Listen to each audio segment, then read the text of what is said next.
Claire Pearsall, still with me. She's a former Conservative government advisor. I do want to talk first with her about Amanda Pritchard. Just as we were talking in the last hour, Amanda Pritchard, the NHS chief executive, stood down from her job.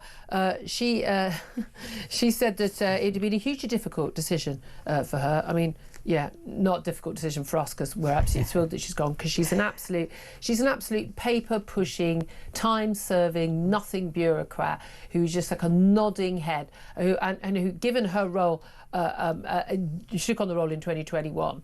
She was the Chief Operating Officer of NHS England in 2020 before that. But given her role during COVID and the like, I mean, basically, as I said earlier, Howard Shipman killed fewer people than she did in her job. I'm not joking. I genuinely mean that. The NHS closing down to anyone who didn't have anything other than COVID during lockdown period I think it was a crime. I think it was a crime. It didn't happen in other countries. All we had to do because of COVID. No other countries did it. They have not seen the same massive increase in cancer deaths and heart disease and diabetic deaths as a result. I genuinely, this woman just deserves no respect whatsoever. I'm glad she's gone. She'll have a massive payoff, of course she will. She'll be on a fortune as it is. Wes Streeting, the Health Secretary, has said she could be enormously proud of her tenure. The leadership she's given in the face of the biggest health emergency for our country in modern history, as well as steering NHS England during turbulent political waters and 6 Secretaries of State in her time as Chief Executive. She has led with integrity and unwavering commitment. Well, has she? I mean, we know she lied in a television interview about COVID cases. Blatant lie. Didn't go for that, didn't apologise for it until she was called out for it.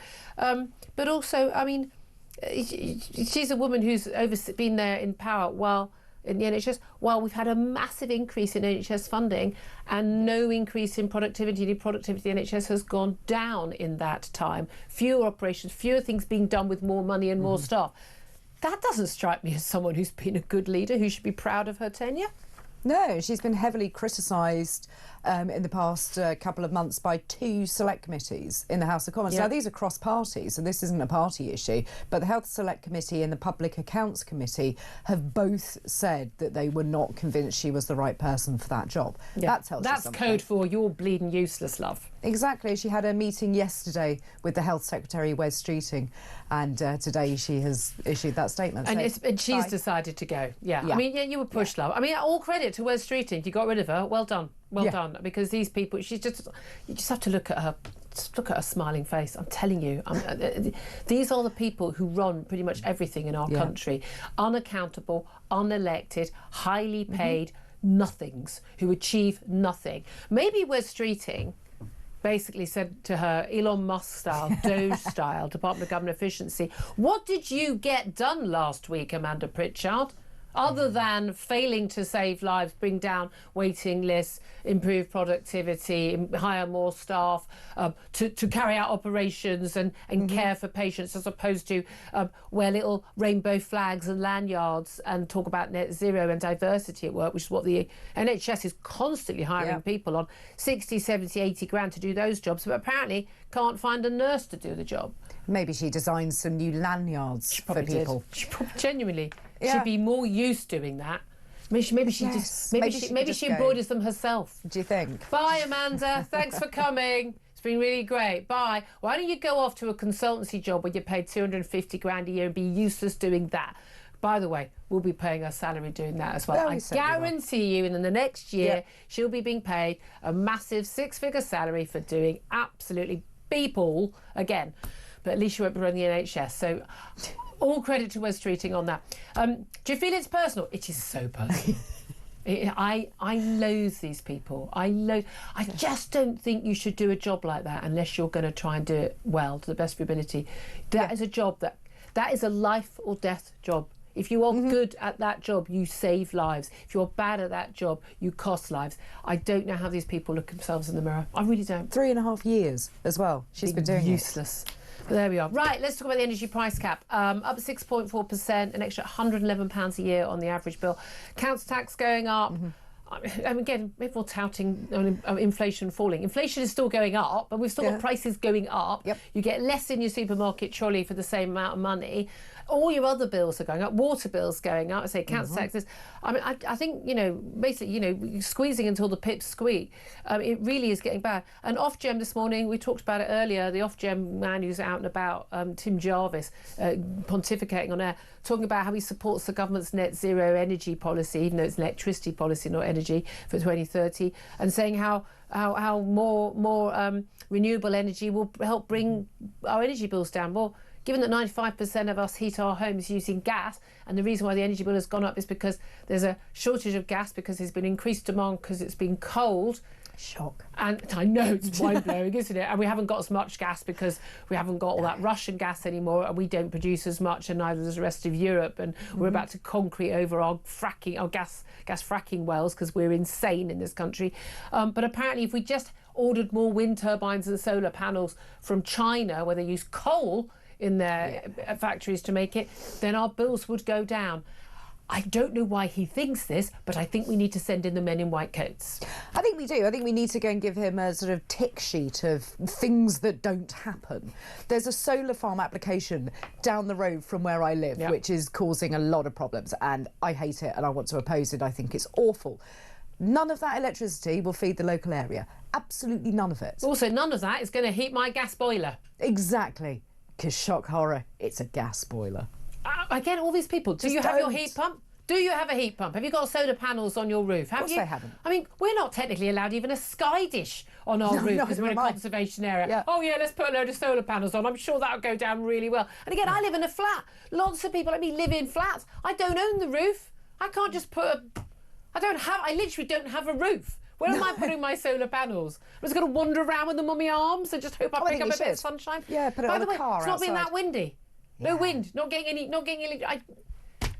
The Energy Secretary, please. The Energy Secretary himself, the man who apparently does understand this stuff. I mean, genuinely terrifying. Ed Miliband, this, you've got to laugh. He says he blamed a surge in gas prices for Britain's rising energy bills. He said it was a result of a global spike in gas prices. Yeah, I know. Yeah. We're reliant on them. But he's always said we don't want to be reliant on Putin or dictators. Most of our gas, where we get it from? We get it from Europe, or America, where they frack, where we don't.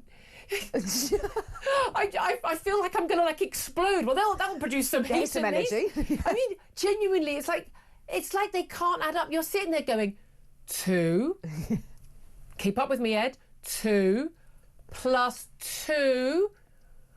Come on, throw an answer at us, Ed. What does it equal? 409. That's how much your energy prices will probably go up next year. It is genuinely scary. I don't see how long Ed Miliband can stay in that job. At some point, Keir Starmer, who's not a stupid man, but then neither is Ed Miliband on the technicality. No. How can that go? But then don't blame Ed Miliband for this policy, because Keir Starmer has fully signed up to it and he put him in the job. Maybe he needs Ed Miliband to be there to take the heat off every other department that's doing such a bad thing and just point the direction of Ed Miliband. Same as I did with Boris Johnson. His advisors told him this, all that. And, no. The person don't take the job. You're the person in charge. Your name's above the door. Something goes wrong on this show, it's my fault. My name's, your name is on the tin. Effectively, you got to own it, haven't you? I'd love to hear your thoughts on this, because the energy price cap.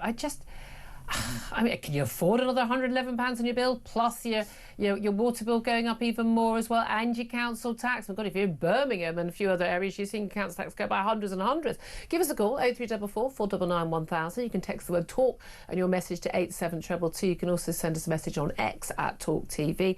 Calls are charged at the national rate. Text costs £1, standard network rate message. We're also talking about police today, and I'm asking you as well, are the government, as the government announces their new crime and policing bill, do you trust Labour to tackle crime? And tell us why as well. This, of course, Claire, you were in the Home Office. Yvette Cooper, the Home Secretary, has announced this crime and policing bill. It's massive, big super bill. It contains about 2/3 of the measures were originally in a Tory bill, didn't get through in time. It's cracked down on things like phone theft, so police could just turn up without a warrant and say, well, we've tracked your phone using Find My Phone from someone's phone, that this is where we believe your phone is. They could enter without a warrant. or can they? You've already questioned that. Confiscating e-scooters and e-bikes when people are sort of, tearaways own them. Getting rid of this idea that because someone's stolen less than 200 quid's worth of stuff when they've shoplifted, that they can only be dealt with. It's a minor crime, only in a magistrate court. So basically, police turning the blind eye to it, as we've seen over the recent years. Various measures like that, all of which sound quite good, but given that we don't enforce the laws we've currently got, does it really make any difference? No, it makes absolutely zero difference. Because who is going to... So if you report some youths on e-scooters... Youths is a word that's not used enough. I love it. It's a great word. Youse. My dad calls them youse. There you go. I like his style. Who's going to come and get them? They might turn up 3 days later, by which point the sort of hoodied, black, covered individuals are long gone. Yeah.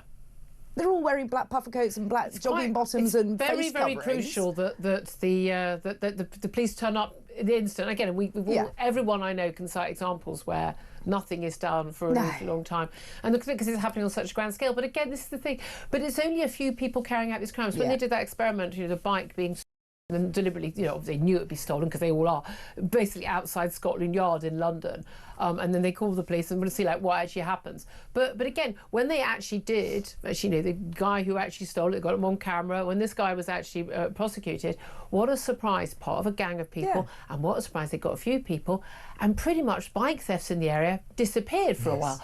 What a surprise, because it's the same people carrying out all the crimes. There's 100,000 people in this country who are responsible for 50% of crimes.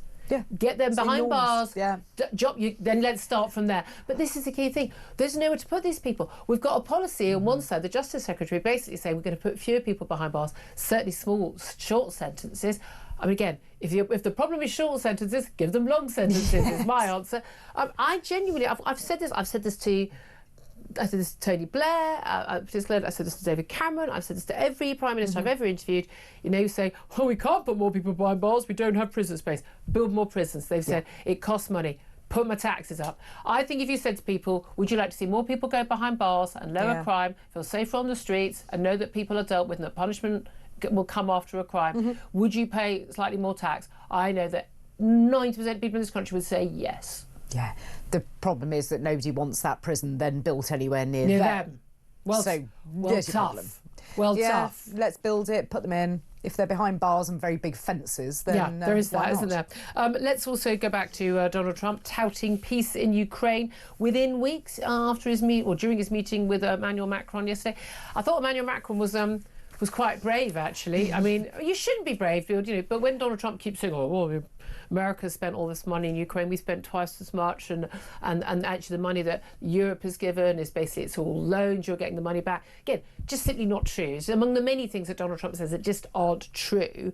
But we've seen, Macron actually correcting him.